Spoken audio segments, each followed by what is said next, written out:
My goodness. We got some different shit going on? Just go with the flow. What about this AI shit, man?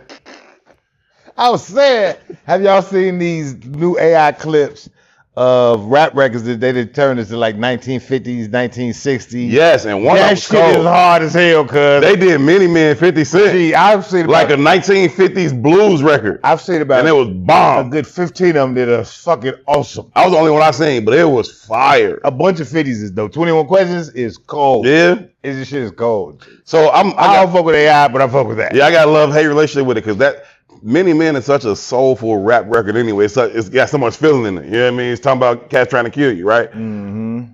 But to hear that type of content in that old soulful blues, I'm already about to die or kill somebody tone anyway, it was like a perfect marriage. It was better than the rap version. It's better than the rap version. It is a perfect marriage, but it also speaks to how well written those records really are. Truth. You know what I mean? So yeah, I just was like, man, anybody see this? I want just how shit. I want to download a whole playlist of that shit, man. Nah, that shit is cold, bro. I would love to do like a whole let's do it. Let's make an app to just turn any album, any song into that. You know what I'm saying? Then we can answer all the app questions. Like if you push the button here, it should Can you see directly the flame? Can you see the flame? How this record was made?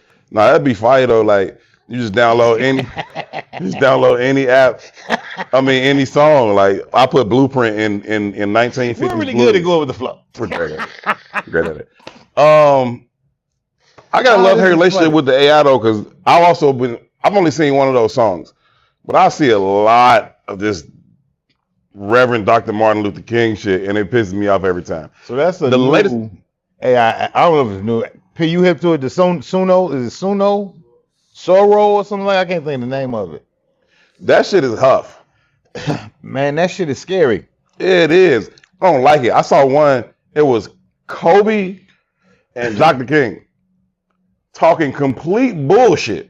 Like complete and utter bullshit. It's like if Kobe and Dr. King have a conversation, it would not be complete and utter bullshit. This way. Time out. Can we use it for dinner time? We won't be having all the people pick the dinner time shit. Can we then can we use that shit and turn that into an actual fucking thing? And put out dinner times? This is exactly why America never wins at anything.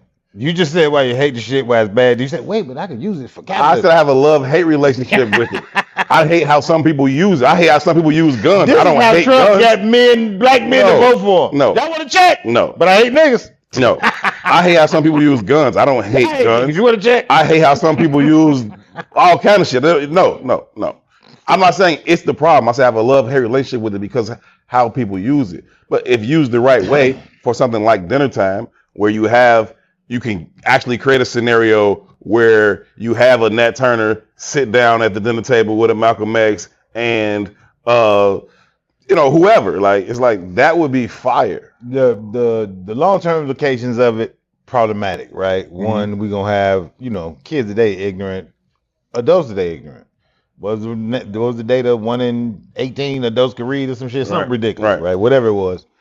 And you say, what happens in 10, 15 years? Do children think Dr. King was a rapping preacher who said nigga all the time? That's what I'm saying. Right? That's one pan. That's one way to look at it. Mm-hmm. But Dr. King still is Dr. King, and there's this kind of legacy and visual impact that he just has. Yeah. He has a brand that's, Dr. King's brand. Yeah. So you can always research back, double back, maybe you fix that opinion.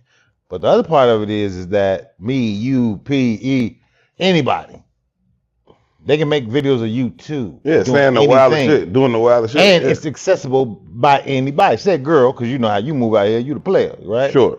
And let's say a girl like you, that you ain't never touched, they never talked to. Right. But she wants to offend the Herb girls. Right.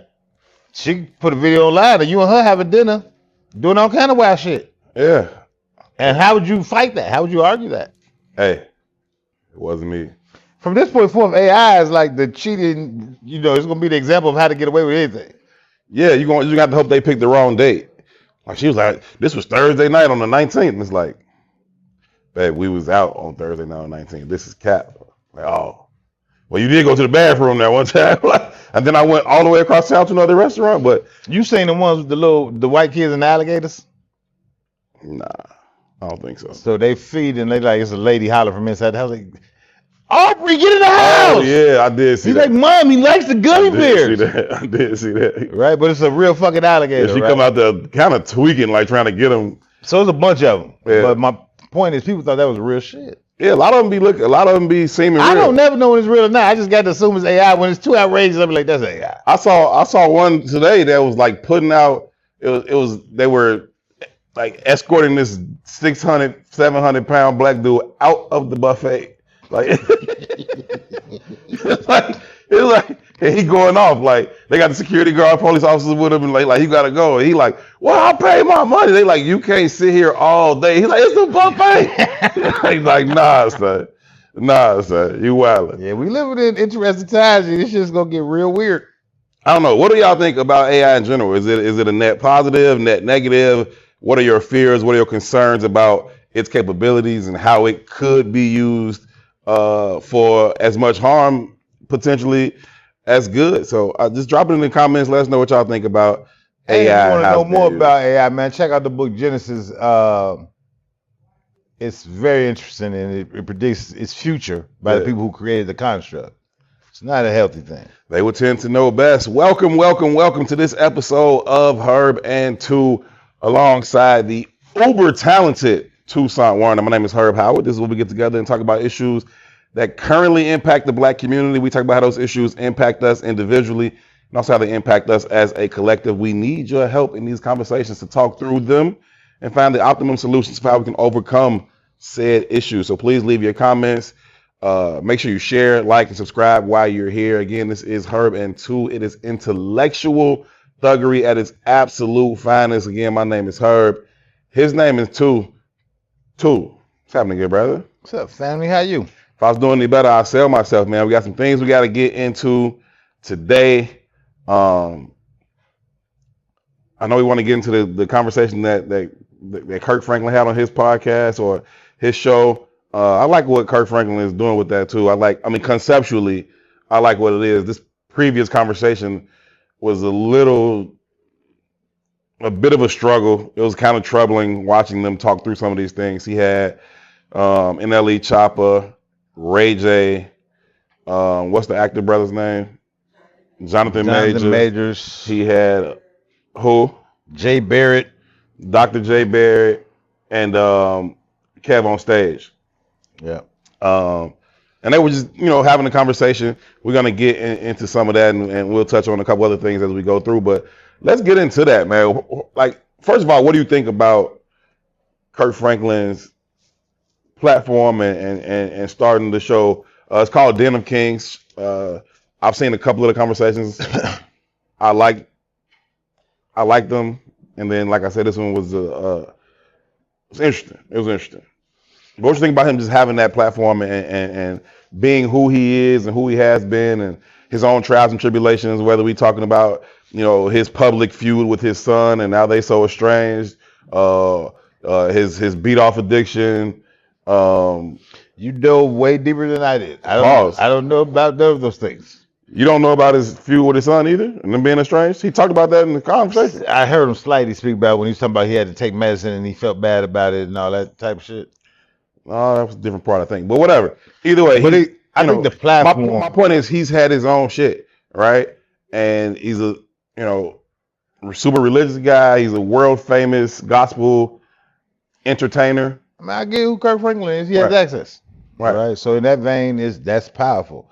I think the theme of the show, the concept of the show is to have unfiltered, real conversation with men is dope. Yeah.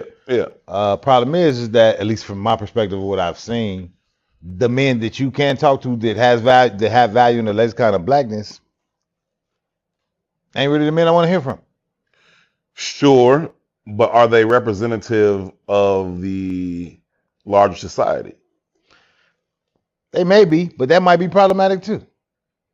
Right. So, and I guess we'll dive deeper into my perspective of it as we get into the we get into the specifics of the conversation. I'm just saying, generally on the surface, and I appreciate Kirk Franklin. I like his stance on a lot of things. I like how he brought this different kind of flair and hip hop or freedom, whatever, non-traditional perspective or performance to gospel music. When a lot of people was like, nah, you can't do that, right? So younger people my age or younger, they just know gospel for being what it is after what Kirk Franklin did to it with the likes of Stomp and all that. But when Stomp came out, like, what the hell he's bastardizing Christian music.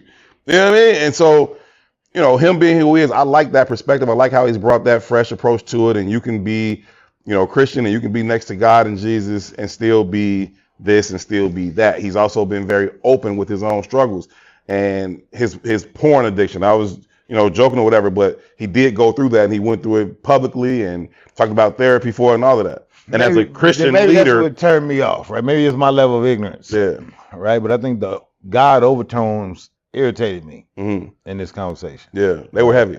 They were very heavy, Yeah. and they became very irritating. Kev on stage grew up in the church like a super duper church kid, 4-5 times a week type. The Doctor brother did. I wasn't familiar with him. What's his name again? Jay Berry. He say played in the NFL for a couple of days. Yeah, he was undrafted or some free agent, then hurt himself and damaged the nerve or whatever. Mhm. I think he's got that church background, and I think Jonathan Majors said something similar. All of them basically came from the church, Yeah. aside from NLE. Yeah, So Jonathan Major's mom is Really, except for NLE. yeah. yeah, That's very interesting. yeah. He was the one that was like, I didn't. He's like, my father had to go through that because his mother was like that. So I kind of got some of it through him, but I never was into. I was never. Yeah. I have opinions on that, but I would love your everybody, opinions on that. Jonathan Major's mom is a pastor. Dr. Barrett, I think Yeah. his name is. His Barrett. father was, and he felt like his father Right. raised the folks in the church. But didn't have time for him. Not for him. Ray J, obviously, I think people know his parents. Yeah. I don't know who Ray J brand. Oh, Oh, they was in the church every too? yeah, I think they pastors as well. Okay. And who's the other person? Kev on stage, obviously. Yeah. As well. He's Okay. a church pastor. So everybody So- aside from NLE and Kirk Franklin, Yeah. which Yeah. is what Kirk was trying to explain to NLE to say, I'm just letting you know what you're walking into. So this is why. Yeah. You know. NLE struggled to receive, but also to articulate. Not that he's not smart, because I thought he was smart and intelligent, but his youth and inexperience in communication and conversation showed in his lack of ability to receive, but even also just effectively communicate what you want to communicate. And I think that's something, yeah, and to hear other people's things and not to always feel attacked by rebuttal. I thought he felt often attacked when he would say something and then somebody would offer a different perspective. I think the funny one was when Jonathan Majors, NLE, Chopper He was like saying, shut him down. Chopper was saying, like, Christianity is weird. He's like, I'm not a religious person. I'm a spiritual person. I believe in the higher power. He's like, but it's weird that y'all think we should bow down to the sun. He's like, that don't even make sense. Why would we bow down to the sun? He's like, if we made in his image, then he's like our brother, and then God is the father. We should bow down to him, not to the thing. So then Jonathan Majors was like, you read the Bible? Now at this point, Chopper had already like quoted like several Bible verses, and you could tell he was somewhat familiar with it. But he was like, have you read the Bible? And he was like, yeah, I read it. I've listened to it. I understand. He was like, I would. Yeah. He didn't directly say that he read it. So like I noticed he was like, I'm reading it, I listened to it, Yeah. in tune with source, Yeah, you know, he and did, things like yeah. that. But I think that well, go ahead, talk, and I won't give my No, it's just that, he like, well, I think you should read it again. And it was just funny. And then He let it boy him. Chopper kind of laughed it off like, all right, now He did let the boy don't him. make me go off of here. So I was very empathetic for him at times because, it's hard to be solo at a table with 6-7 people, right? It's hard to be that person. And then he made it more difficult on himself with his inability or lack of desire to listen, but also his inability to effectively communicate his own points. And I think that that's something I'm always very conscious of, and just, are you trying to communicate or are you just trying to say something? And I think that matters. It's something I try to communicate to you all the time. Like, yeah, I know, and you blow it off like that every time because it doesn't matter. Yeah, no. And that's What you got to say? and that's always my point. Like, Nah, I'm fucking with you. I know, but I mean, even with what you have to say, like that's always my point. Like, if you believe that what you have to say matters, then it has to matter to you whether or not it's received. And you can be like, I don't give a fuck, hear it or not hear it. Well, then if you think it's important, then you should want people to be able to hear it. And if that requires some tinkering of delivery, if you think it's important, it should be worth that. And what Chopper wasn't able to do was to either tinker delivery nor receive input. And I think that's why a lot of things he said fell flat, although I did not disagree with a lot of what he was saying. Actually, I agree with more of what he said than anybody else at that fucking table. But I also give him grace for not being able to articulate himself in the way that he needed to. Yeah. Right. And I also give him grace for being 21 or 22 years 22 old. years old. So his eagerness to explain what he has learned was like anybody who's become, and now granted, at any level, I think anybody who kind of takes on things like a zealot, all right, my nigga, chill out. Yeah. You know what I'm saying? And that's what it is. And that happens a lot when people first get introduced to something they really they gung ho about it. Right. So in that vein, that's a turn off the rip. That show could have only been better if they had Kevin, what's the rapper dude name? Kevin Gates. If they had Kevin Gates in the conversation, the only way it could have been better. It's gonna be a little times it's gonna be here, but you're gonna love it. Listen here, big brother. Look at the dick over here, big brother. It's times it's gonna be here, but you're gonna love it. I love that line. I'm just saying. But listen, but he was like a zealot. I got that immediately, right? And again, he's young, his youth, his inexperience, all that too. But I got a little bit of pushback on even what you said about how you communicate a message. And it was, in my mind, it was like a reference point for how I was kind of turned off by the conversation. He was the little kid at the table. But he did have a bunch of valuable information. And even though he might have misquoted the Bible or whatever the fuck, right? He said it, his understanding was a spiritual one. And they shut down 99% of the shit he had to say because it didn't fit into their comfort boxes, right? So there was one moment, I can't quote it all, it was a long thing. Sure. And I don't even know what their argument was about how to get over something specifically. And he was like, man, I'm one with nature. I get into nature. He brought up nature in some context. Yeah. And it might have been Jonathan Majors. It was Jonathan Majors. Or it was all of them. It might have been all of them. Because they started talking about suicide, and then Kevin on stage started talking about his brother dying, and to an extent, this wasn't his words, I'm not quoting him, but to an extent, he was like, man, if y'all really fuck with God, get over that shit, Joe. It's a part of it. You talking about Chopper? Yes. That's not what I got at all. He did the whole diagram. He said, look, this you, and this is source. You got to go through all this shit, man. And so he telling Kevin on stage, he's like, your brother not even dead. Energy don't die. So in that, Kevin over there crying though. The part 2 is talking about was like towards the end. I think Kirk was asking Jonathan, like, so how did you talk? Because the conversation derailed basically because NLE kept jumping in. Or whatever. But he was too aggressive. So I gotta talk. And I give him grace, for he's sure. And I think Kev at the end said something that was like very.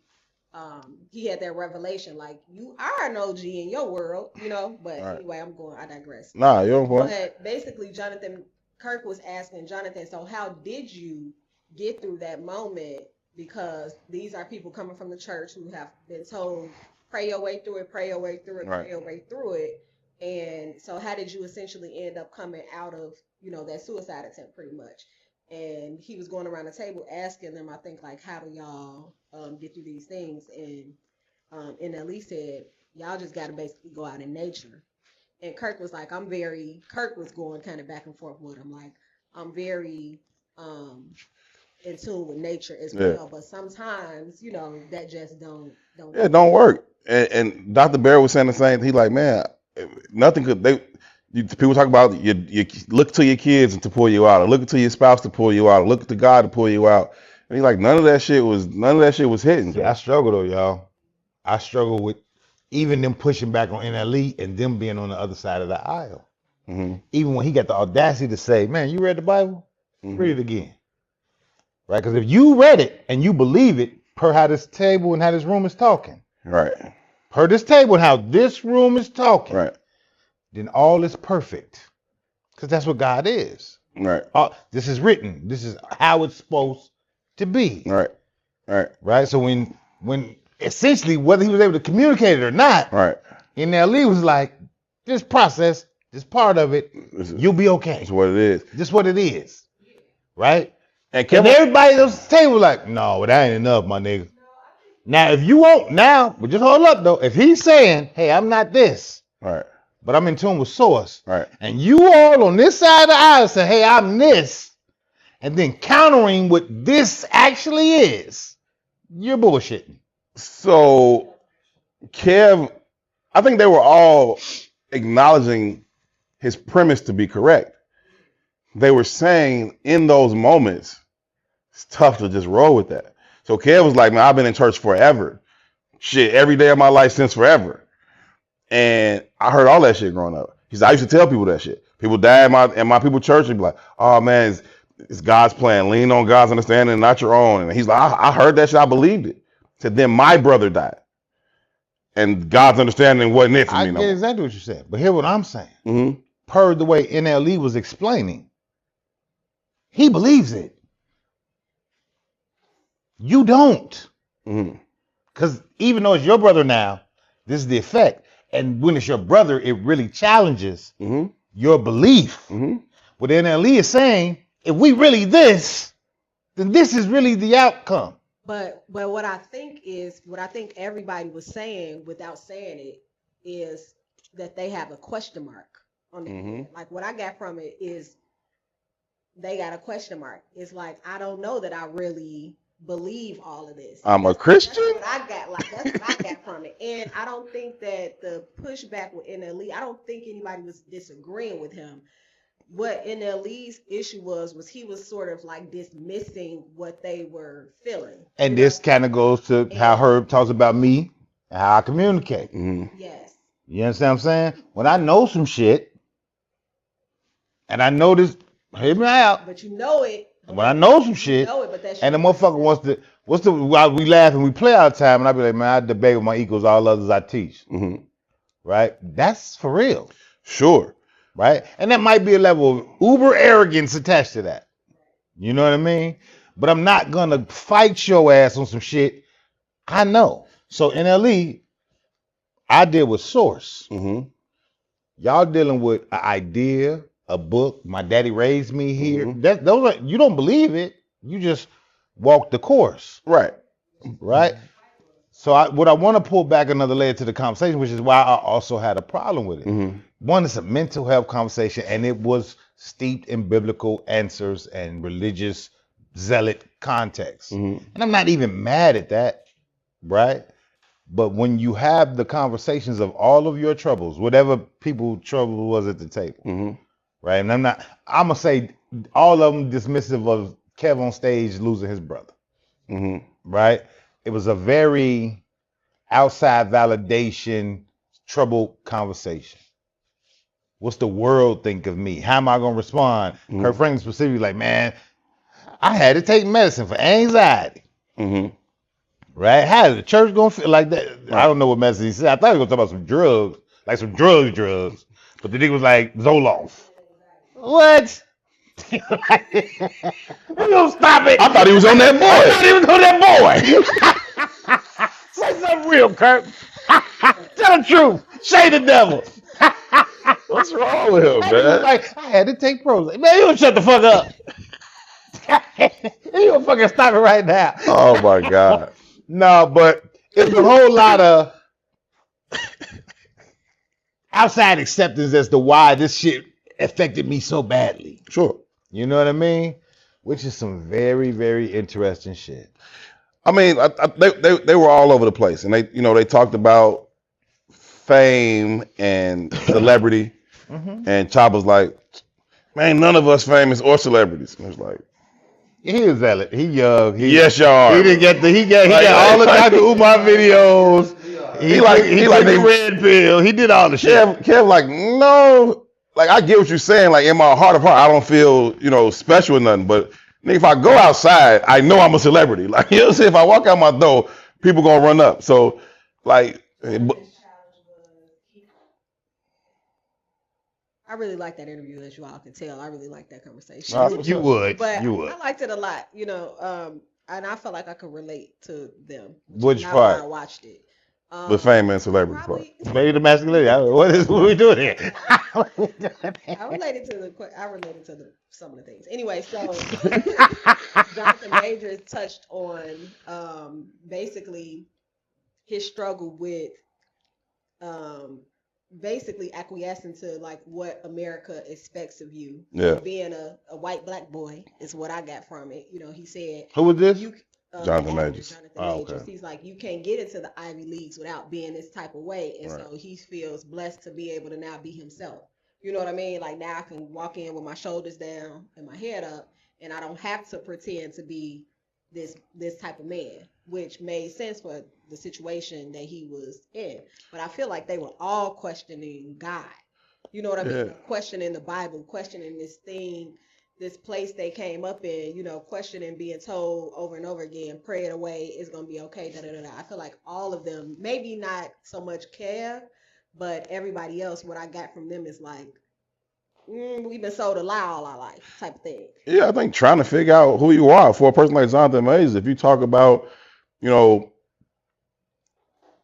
behaving and moving or existing in environments different than, so it's like, well, now you come out of that, it's like, oh, I can just be myself. Well, who the fuck are you now? And do you even know? And then you got to go through a process of learning that. And then with Chopper, I just think that everybody is as old today as they've ever been in life. And with that comes this sense of, I know all the shit because this is the smartest that I've ever been. You know what I mean? Chopper ain't never been smarter than he is today. And so to him, he is at the fucking peak of intelligence. And then even Ray J, who's fucking Ray J, is like, yo, you don't know shit. You know what I'm saying? And so Chopper's like, what you mean I don't know shit? But Ray J is like, I mean, you don't know shit. He's like, you 22. At 32, you're going to realize that at 22, you didn't know shit. At 42, you're going to realize you definitely didn't know shit. And so Chopper's like, man, I'm smart. I'm way advanced though. He like, advanced for who? And he like, ain't no other 22-year-olds come here and talk like this. And Ray J like, talk like what? Like you ain't saying shit. like salute to Ray J though. I keep saying Ray J's goated. That's your Dr. High King. Not. That was one of the most profound statements at the table. And it's interesting. I saw a proverb today that said, some years are for questions, some years are for answers. Mm-hmm.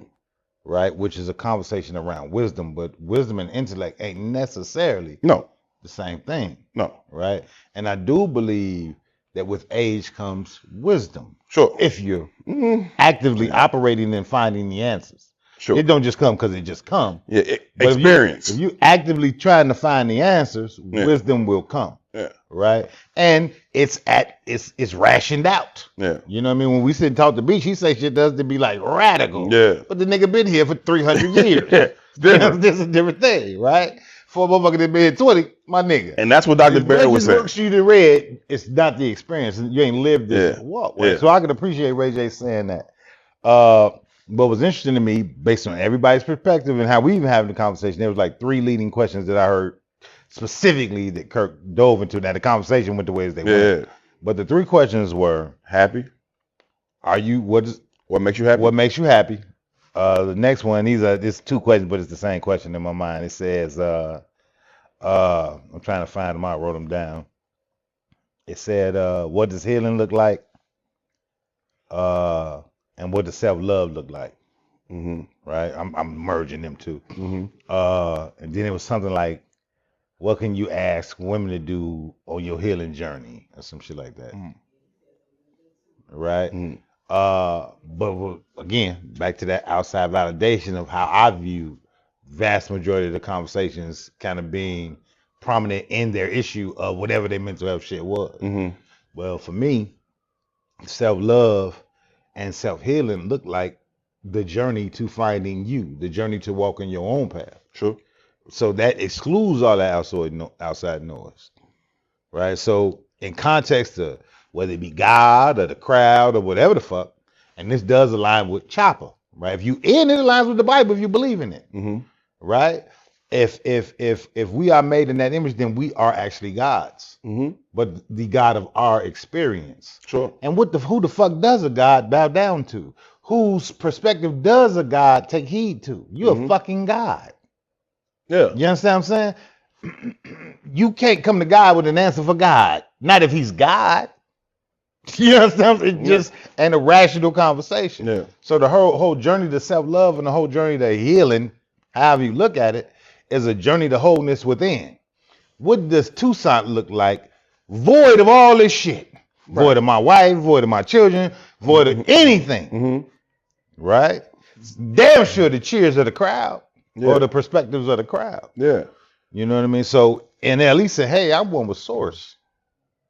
I can go to nature and learn about me because it's all divine. Yeah. And it all feeds the one source. And because I'm the God of this experience, I'm saying one source. Now, he ain't going to communicate like that. He just, it's a spoon here, it's a knife here, nigga, get through it. That's what he did, Joe. Bing, bing, bing, bing, bing, bing, bing, bing, bing. You know what I'm saying? Yeah. While everybody else is like, no. How much? No, everybody must care about me. Much the fuck out of me. Much love to Chopper and his own journey. I think he's right. Like I said, I didn't disagree with a lot of things he said. Just, I feel bad for his inability to communicate it effectively in that setting. That being said, though, I do think there's a thing about time, right? And just having the time for life to learn you. And sure, everybody's time isn't the same, right? His 22 years ain't my 22 years. He could have saw way more shit in his 22 than Jonathan Major saw in his 22 or Kev saw in his 22. Cool. Nobody's saying you didn't, right? You grew up in Memphis. You probably saw some wild shit. According to his own tale of It gotta be wild shit though. I'm talking about, that's why I said according to his own tale of what his Memphis experience was. Not that that's everybody's Memphis experience or everybody's Chicago experience or whatever. Even still, with that being said, and acknowledging that his 22 could have been different, it's still 22, my G.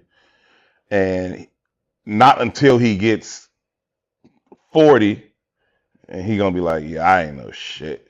Because when I was 22, I thought I knew all the shit. Mm-hmm. And why wouldn't I think I knew all the shit? It was the oldest I had been. I was the smartest I had been. I'm coming out of college. I got my car. I got my girl. I'm a nigga. What? How you gonna tell me? So I fuck with the statement. You know what I'm saying? Concept around, like when I said Ray J, because conceptually it was around wisdom. Mm-hmm. But I'm 49 and I'm having epiphanies right now that are very easy epiphanies. Sure. But the real epiphany is that, nigga, I just didn't pay attention. I wasn't even interested in paying attention.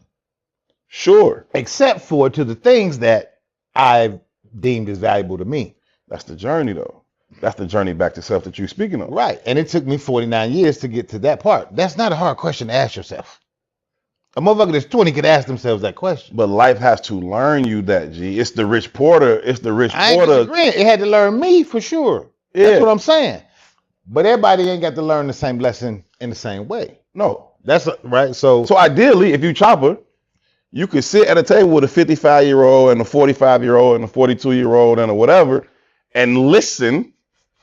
Also, give your input. I'm not a one-way conversation. I don't believe older generation got it. It's a both fan conversation. But I'm saying one of the ways you can learn is to not have life learn you. Life could have learned you, and you 10 years older than me. But so say it again, bro. We've both been here sitting with Beach, Mm-hmm. and we both shut the fuck up. Yeah. Right? And it's not even a conscious decision to shut the fuck up. You're just listening you just shut the fuck up. I don't know this shit. You just want to learn. Yeah. Right? But if I'm sitting in the room with 5 motherfuckers, 92, and they dumb as shit, sure, I'm not shutting the fuck up. No, nor should you, and nor should Chopper have. It's the difference between an elder and an old nigga. Sure, 100%. A lot of that table, in my estimation, per how they were communicating, was a bunch of old niggas, specifically from a 22-year-old veg boy. These old niggas don't know shit. These niggas can't hold me back. These niggas can't hold me back. No, man. It just was interesting a bit. Nah, it was a good conversation, man. Shout out to Chopper. I mean, Shout out the to nigga all was running them. down the street and fight the white woman last year. You gonna tell me some shit? Yeah, right. Listen to me, cuz. Right.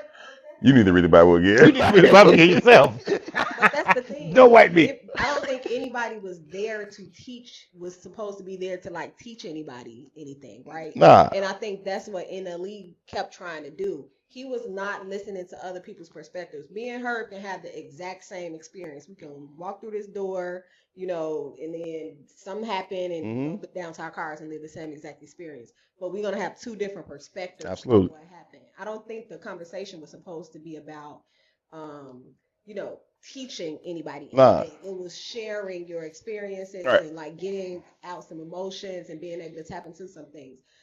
NLE was dismissive of other people's experiences. That's where his emotional immaturity showed.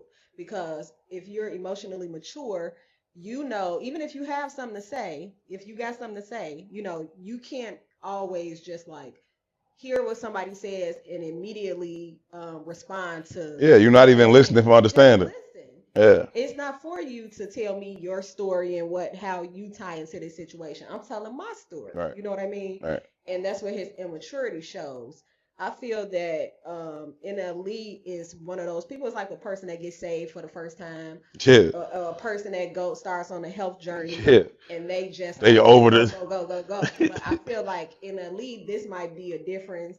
This might be life or death for him, right? Mm-hmm. If he does not tap into source, as much as he does and meditate and sit with the trees and stuff like that, things will probably go really left for him. You know what I mean? Sure. So I definitely give him grace to that. I can see that. He just is, he lacks maturity, emotional maturity. He's very intelligent and very in tune, I think, like very intuitive for his age, but that don't take away from him being... he was a zealot. He was very dismissive of he invalidated people's experiences. And that's the part I kind of relate to. I saw it. Yes, he does. I saw it, right? But I think some of this shit needs to be invalidated. No, I do. No, I'm dead ass. It can be challenged. It can even be invalidated. But there's a way to do it if you want to get it across. Otherwise, you just look like you're not listening, you're not trying to hear nobody, and you dismissive. And even for me to prove your point invalid, I have to listen. I have to receive it. You remember the conversation we had with the whore, the girl, the one who was dating the white man? You remember that conversation? Nope. You do. Stop lying. Nope. You remember it. Don't lie to me. That's it. So this is a true story. This is a true story. We had a guest, and I got the guest. I was dumb. I was very dumb. Right? She was having these conversations about why white men are this and white men are that. You remember? Oh, yes. Yeah. Right? Yes, and I was like, man, we could talk to her. I was like, well, I want to talk to her. I said, I'll give a fuck. We talking to her. Right. Right? And I just want to shatter her whole conversation. I just couldn't wait to dismantle her shit. Right. Right? And she got in there, and we talked for like, I don't know, 10 minutes before I was like, you know what? I don't want to talk to this person no more. Yes. And then you sat silently for the next 2 hours and 45 minutes. We was on for 2 hours, and I just didn't talk for another 2 hours. I made her talk to this woman for 2 hours. But definitely did. But before I stopped talking to her, because she was having these very whore constructs and trying to say, hey, I'm not a whore. Whore. Huh. Right? Shout out to Black youngsters. Before I stopped talking to her, I said, hey, man, I'm not mad that you're a whore. I just want you to be honest with yourself about who you are. You're a whore. That's okay. I'm not judging. I'm just defining what we're doing here. Right? And she bugged back. And from that point forward, I have no more conversation. If you are going to acknowledge that you're a whore, I don't want to talk to you. Because I'm only here to deal in truth. So everything beyond not dealing in that first very rudimentary truth cannot also be rooted in truth. It just cannot be, because you're not accepting the very premise of you or why you're here. Cool. So we have no reason to communicate any further. Unless Because some of this shit needs to be invalidated. I'm talking to you as a whore. okay, but listen. As much as we talk about the individuals in the conversation, right? There's a larger purpose for the show. Otherwise, they would not record it. They could have just did that amongst themselves, right? We have the Herb and Two show because we think this conversation is important on a larger scale than just you and me talking. We could do that every day, anywhere, right? So if there's a larger purpose than whatever you and I or you and a guest may be debating about on this show, if there's a larger purpose to go out into the world, then it does matter. And you just shutting down doesn't fix it. You not hearing that person doesn't fix it. If we are at trial and we are debating about something important, life and death, right? If I'm the defense attorney or I'm the prosecutor, which you would tend to play that role because you'd be on the attack. If you're the prosecutor, you do have to listen to what the defense says. I listened. No, you have to actually listen No, I to actually be able to go out and invalidate it. I'm only dealing in the girl conversation. Sure. I actually listened. And everything you described to me is the description of a whore. But then you say, but no, I'm not a whore. I can't pretend with you. Yeah, okay, that's cool. But what I'm saying is that the conversation was bigger than her, right? The point you were making was the larger societal point. And we were on the radio, so put it out to the larger society. You don't have to change her heart in this conversation, but you can have the conversation in a way where the people who are listening to it say, well, damn, he's making fucking sense. And maybe he changed my mind and made me think about this thing a little bit differently. Even if I'm not the whore, just how I think about the topic comes out differently. But you have to actually be invested in what they're saying enough to hear them and then give a rebuttal. You do it to me sometimes. And I know when you're about to do it. No give a fuck. I know you don't, but that's a problem. That's a problem. I said I'm emotionally unintelligent. Is that what it is? Yes. It's a self-defeating thing. I know when you're about to do it to me. Pause. When I'm talking and making a point, like when I'm talking and making a point, and you start doing like this, I'm like, this nigga's not hearing shit I'm saying. He just can't wait for me to stop breathing. I can't wait. So he can fucking go. Like, I'm like, I be my man like this. He's not hearing any of this. He is already 3 stanzas deep on his comeback. Like, I'm like, so all I'm saying is, I believe what you have to say is important. I believe what Chopper had to say is important. And if you believe that and he believes that, finding a way to communicate that is important. Otherwise, you're just making noise. No, I respect that, right? And I tell people all the time, man, I appreciate her because you have that skill set. And it's a skill set. But I don't have the skill set, and I do get irritated, right? Because I'm only going to deal with the girl again. Don't get me wrong, the passion ain't the problem. I love the passion. But it is passion. It's like, if we're going to have a conversation, let's deal in radical honesty. And the minute you say this, it's a tactic, it's a skill, really. Well, motherfuckers start talking and move the conversation over here. But this ain't the motherfucking conversation. Get back over here, family. Get back over here, whore. You done veered over here. And to your point, the average listener of anything can't follow. Sure. So they go wherever the words take them. Not saying that this ain't the road we traveling. Sure. You know what I mean? And it's just very interesting to me. You know, but all in all, man, I think the space is a great space. I wish we could have different kinds of dialogues with different kinds of people, but I know we're so inundated and interested in the lives of celebrity and and I ain't even mad at celebrity, but let's dig deeper. Yeah. You know what I mean? Like, even if we're going to have a conversation around mental health, and I even struggle with the construct of mental health, and those are one of those things that I think we need to really start to challenge in a different kind of way. I think we use words that we don't really know what they mean. I think we leverage that shit in spaces and cases that it ain't relevant. The narcissist shit, we have no grasp of what a narcissist is with the frequency of how we use the word. Yeah. Right? He said the shit the other day to text her, you're triggering me. What the fuck does that mean? It's not what she said. Fucking with gaslighting. Right. Same shit. Same shit. I said that you and Pi exhibited toxic masculinity on the last episode, and then you said I didn't even say nothing about blah blah blah. And I said, and now you're gaslighting because you were. Like them white words. You It's gaslit her white like words some folks. and he gets selective listening. It's this whole thing. It's what I'm talking about. No, you and P was definitely under the He was toxic definitely going masculinity. in. I was He was responding. definitely I kept reiterating it because I was very conscious of this. I kept reiterating. I am responding to her. P, they called us for the robbers we did last week, Joe. They called They called us for the robbers. We finna come to your house right now. They called me They called us. P, they got it. Oh shit! Oh my god! Oh shit. No, anyway, shout out to Kirk Franklin, man. Shout out to Denofkings and them brothers for participating in that conversation, man. Real quick, Go ahead. I watched Ryan Davis' comedy show the other day, and it was pretty decent. Shout out to Ryan Davis. Shout out to Ali Sadiq for producing that. And that's one of the things that was powerful. I thought that was dope that Ali Sadiq produced that. I think it's very interesting to see Ali moving in the space he's moving in. He's beasting the independent comedy He game really right is, now. and I fuck with it. Through YouTube, through his website, how he dropped things, and then they go on YouTube.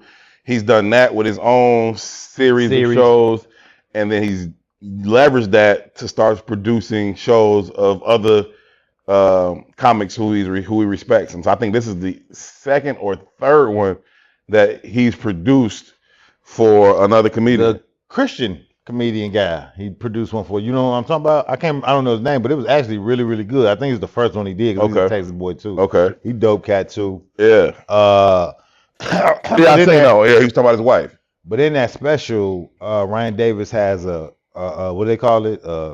Segment, or how they set up their jokes, the whole setup. Sure. Right. About his relationship with his mama and the lack of that relationship, right? And then because because the special is getting the kind of report it's getting, he got an opportunity to do Breakfast Club and some other media outlets. And Envy specifically honed in on that segment of the show about him talking openly about having this kind of disdain and this distant relationship with his mama. And Envy was like, man, you know, I don't think that's foul. And I think Ryan Davis said something that was very interesting, and it plays into how we have conversations because I've got one of them kind of experiences. And Ryan was like, man, the reason I did that in my show is because in truth, man, this is a lot more common than we give space for. And there is no space for a black man to openly have this kind of dialogue. And it shows in how you're asking me these questions. Like I can't, I'm not warranted the right to The have nerve of me. disdain for my mama. Right.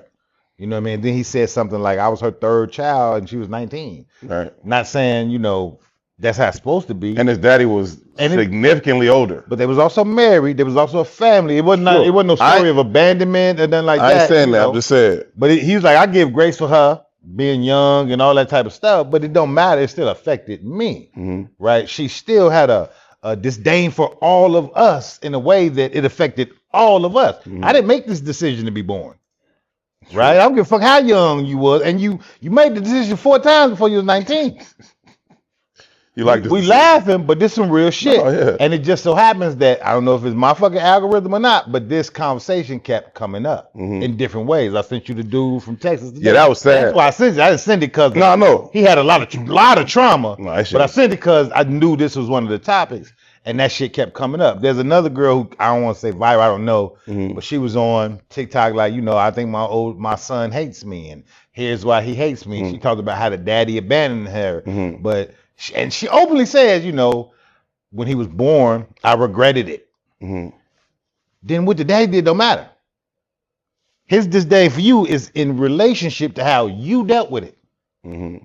Not to say he don't got the right to be mad at the daddy too, but his disdain for you is about you. So you can't push it off on the daddy bouncing. And again, no space. You look at the comments like, girl, it's always the parent that stayed to get. No. We ain't talking about parents who just stayed. This is a behavior that she said. Whether she says it openly or not, she said, I regretted it. You don't think that child received whatever that energy was? Of course. Right? Of course. So Ryan Davis' mama having 4 kids before 19, I don't know the story, Mm-hmm. but it has an effect, Mm-hmm. right? The young boy from Texas that I sent you today, that obviously it had an effect, Mm-hmm. right? And to the point of Ryan Davis saying what he said in the conversation with Envy is like, there is no space to have this conversation. And it's like black women are above reproach in a lot of instances. And I say that often. And it's not to the even mental health conversation. Mm-hmm. Right? Think about that. Black women above reproach. We got a lot of single parent households, mostly mamas, and I'm not blaming, but the outcomes are the outcomes. And if you're a black boy, and I made this argument before, you growing up in that environment, the behavior you exhibit at 18 probably happened at 10. Mm-hmm. But at 18, ain't nobody to blame but you. Right? Them emotional outbursts, them shooters, Mm-hmm. all that shit. I'm not saying it's one way, Mm-hmm. but even the black boy coming from this traumatic experience, whatever it might be, he got to own the weight of that. Right? And there is no outlet to say, hey man, this ain't healthy, bro. No, for sure. I mean, talk about being a product of your environment. Then what is that environment? And if that environment includes a teenage parent, we talk about Chopper not really knowing shit at 22. The fuck you know at 18, and you have another human being you're responsible for. I don't like the odds of success here. You know what I mean? Like, I'm not saying you can't do it. I'm not saying it hasn't been done. Ryan Davis has overcome. He's successful. I don't know how he is as a person. You know what I mean? He seems to be finding outlets to deal with whatever he's needed to deal with. But just in general, if I'm a betting man, I'm not taking the bet on the teenage parent thing. So it's not an ideal start for any child. And then you got to see what comes from that. And does it create a lot of opportunities for resentment? Sure it does. There ain't no handbook to parenting. I was saying that in the chat earlier. Ain't no blueprint. God bless you. Ain't no blueprint for parenting. Not for fathers, not for mothers, not for nobody. And when you are still yet on your own personal journey, which we all are continually, but when you're so early in that stage of development, mistakes are probable. Yeah, man or woman. Yeah.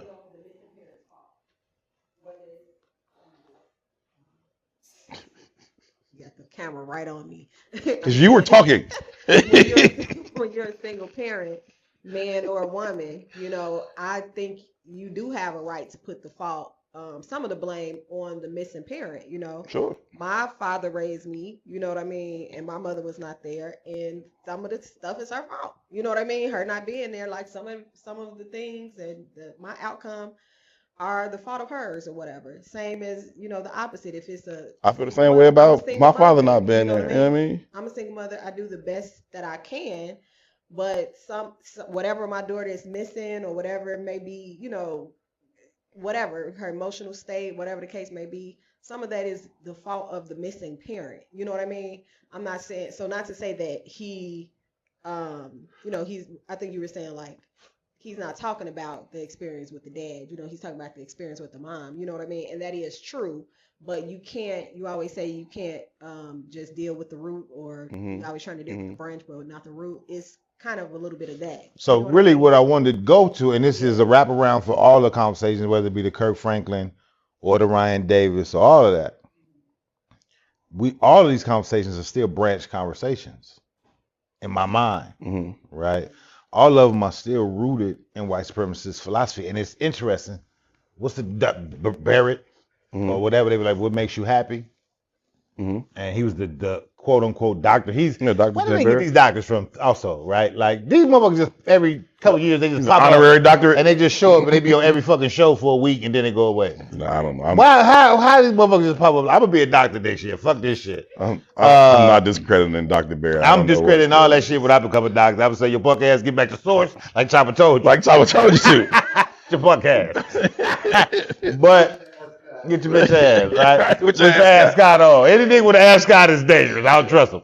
But he back at you, Brad Foster. I did. You saw me back at you, B. Foster. Got an ascot, nigga. But I agree with that, but I think the wraparound is part of the conversation we have here, and we used to say it often. But until you fully understand white supremacy, everything you think you understand will only confuse you. Shout out to Neely Fuller. Right? And again, back to chopper point, get back to source. Mm-hmm. Right? And what I heard is the difference between man law and universal law in each and every one of these conversations. Mm-hmm. Right? From the sister who was on TikTok saying, he's mad at me, but daddy left.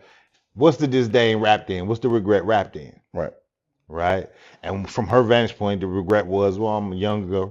I don't have access. I got to pay for it. I got to buy. And the response of why he should value me is because I was the one who paid for, bought, did. Right. Right? To the point of Ryan Davis, he never got into in depth like what the problem was, but you got 4 babies by the time you're 19. I'm sure there's a lot of pressure attached to just survival. Mm-hmm. I'm sure it is. Mm-hmm. You know what I mean? And if you had 4 before 19, you've probably forfeited your teenage years, right? And to the point of everybody at the table with the Kirk Franklin demo, Kirk was like, I'm embarrassed because I had to take Zoloft or whatever the fuck it was. I needed some Advil. I was so embarrassed. You know what I mean? He's totally dismissing these psychology, whatever these drugs are. Whatever, like you just pop Prozac all day forever and be Creed. You know what I'm saying? I got chased down the street by a white woman. You know what I mean? You Creed. You Creed, nigga. Fight. You Creed. Krista Critic. But no, Ray J just Ray J. Nuts, you know what I man. mean? It just is what it is. Yeah. But at each turn, if you keep pulling back the layers, it's like, what's socially acceptable? How am I being regarded in the social dynamic? And how do I respond to that? Mm-hmm. But in truth, getting back to source is one of the key components to all of it. Yeah. Right? And that is the journey to wholeness as a human being. And even if we're going to have the Kirk Franklin conversations, where do you find people who can articulate that message? Mm-hmm. Right? Mm-hmm. And why do we have to keep hearing these other perspectives that kind of just float the boat of entertainment, but don't really give you a conscious, concise understanding of ways to cure? Because it's ways to cure, right? Even the mental health conversation, I struggle with it in general. Right. And if you're a believer in the biblical sense and all this is written and all this perfect, then it's just like any other medicine. Like we laugh and joke, but we talk to Sadiq. Yeah. The food is the medicine. Food is the medicine. That's nature. It's nature. You know what I'm saying? Get back to source and you will heal all this shit. Let go of these social ideas and you can fix and heal all these things. Do you have content that you want to put out? Do you have a podcast, a conversation that you want to have? Some sort of creative content that you're looking to put out? Herb and Two Studios is open to you. Have everything you need. Whether you want to come in here, set it up on your own, produce your own content, that's an option for you. Or if you want us to go from 0 to 100, from filming to producing to editing to creating the set design for you, we can do it all here at Herb and Two Studios. Most of the time we've been selfish, like we're just gonna hold this down our own. We don't really want to share the space, but we have ample space with multiple set designs that are available to you for your own creative content. If you are interested in creating your own content, having it produced right here at Herb and Two Studios, hit us up, send us a DM, send us a message, let us know that you would like to have your content filmed and produced right here in the Herb and Two Studios. I gotta give a shout out, man, before we get out of here, to Freddie Gibbs, man. When the Bears was in DC, for their game, Gibbs was also out there. And so went to the show, hit him up. Shout out to Gene, man. Shout out to Eugene McIntosh. Gene had introduced me to Gibbs a couple years ago. So we even chopped it up a few times. So going to the concert, and then I'm like, yo, Gene, I'm like, shit. I'm walking in the concert, and I'm like, let me hit Gene. I'm like, yo, Gene. He like, what up? I'm like, yo, tell Gibbs I'm at his show. And Gene like, what? Like, tell Gibbs I'm at his show. So Gene like, man, hold on, Joe. Clicks over on three-way, call Gibbs, come back three-way. He heard. Yeah, he gives. Yeah. I'm like, Gibbo, I'm at your show, bro. He like, where? I said, I just said I'm at your show, like right now, bro. Like, I'm at your show right now. So he like, I bet. I'm not there yet. he like, we finna be on our way from the hotel like 20 minutes. He like, I'm gonna hit you when we get there. I'm like, all right, cool. So me and my bro, we hit the bar. You know what I'm saying? We hit the bar, and like 20 minutes later, Gibbs hit me. His manager hit me. Stage manager hit me. Like, y'all come to the side of the stage. We got these pads. So they come get us whatever. We kicking it in the back, and they are idiots, man. Gibbs is an idiot, man. He always fun and just to hang around with, but we had so much fun back there. Him and Alchemist was doing their show, and the show was fire too. And it was like super duper sold out. Line wrapped around the block for like 3 blocks. I'm like, Joe, this shit insane. Show was fire. Him and Alchemist did their thing. So shout out to Gibbs, man. Appreciate it. It was fun kicking with y'all. They was back there drinking and smoking. I'm like, I'm not smoking with y'all. Then we in DC. So Wale come to the show. So after the show, we back in the back again, just kind of kicking it. Wale, he trying to go to some go-go party. But it's like 1:30 now. You know what I'm saying? After the show, we done came back to the green room. We've been kicking it for another hour or so. And I was like, let's go to the go-go joint. And so Gibbs like, man, I'm trying to go to this other joint. I wasn't trying to go to no joint. So I'm like, I'm not going. It's over with, G. This has been fun. We've had a great time. I'm not going to go to the club with y'all at 2 o'clock in the morning, G. I got to work the Bears game tomorrow. I'm not fucking with it. Gibbs like, man, you got to go. I'm like, Gibbo, I don't got to go no fucking where, bro. I'm not going. So we go back and forth about that for a while. I don't go. They go to the club. I see it on this page a little later. They got 20 bottles on the table. They standing on couch. I'm like, I'm so glad I didn't go with these niggas. This was going to be terrible. I was going to miss the game. Okay, fucking with you niggas. So, but I had a good time though. So shout out to Gibbs, man. And the night before, Dave Chappelle had a show. We went to Dave Chappelle's show. Oh, that's super dope. That shit cracked. It was him, Earthquake, Donnell Rollins. Donnell Rollins was fucking hilarious. He tore that joint down. All 3 of them cold. They all cold. I'm just saying that particular night, Donnell Rollins tore it down. Earthquake was just alright, if I'm being honest, and I'm a big Earthquake fan, but he was just alright that night. And then Dave is Dave. It's phenomenal how good of a comedian Dave is Dave, G. Like it's really some. It's like watching Mike play basketball. It is, G. It is, G. Like it's just next level how fucking good he is and was on that particular night. And then as a surprise guest, they brought out the Clips. Really? The Clips performed. They do the new album. They did some old joints. Is this a random DC night? This was Friday night. So I got tickets. We had got tickets to go to the Dave Chappelle show. We knew that was happening. That was at the Sixer Stadium and all that. Mm-hmm. So that was a big thing. I knew that was happening, but didn't know who the openers was. It was Donnell Rollins and Earthquake, and definitely didn't know that the Clips was performing. That thing was cracking. So shout out to DC, man. DC owes me nothing. Me, Algie, appreciate y'all. America. You know what I'm saying? DC always been one of my favorite places. Nah, we had a real good time, man. So and the Bears won. So shout out to the Bears too. They're on a 3-game winning streak right now. You got the Saints coming to town. By the time this come out, we'll know what happened in that game. But yeah, shout out to DC, man. It was a good time. Anything before we slide? Yeah, I'm pretty much done. All right. Is you done or is you finished? Is you done? Is you finished?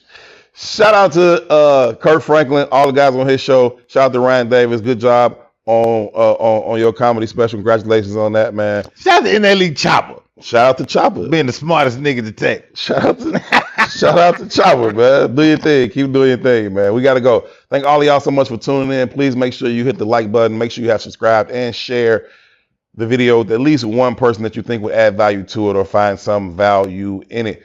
We got to go. We will see y'all next time. Huge shout out to P.I.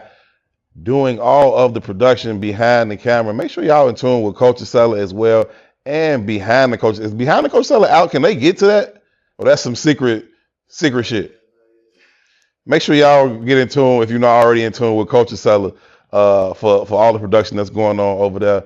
Shout out to E, man. E got big news coming up. I don't think we talked about it yet, so I ain't gonna drop it just yet. But shout out to E for continuing to be E. Again, if you want to hop in the studio, holler at us. We got different packages, different options for you. For two, I'm Herb. Y'all be good to each other. Peace. Salam alaikum.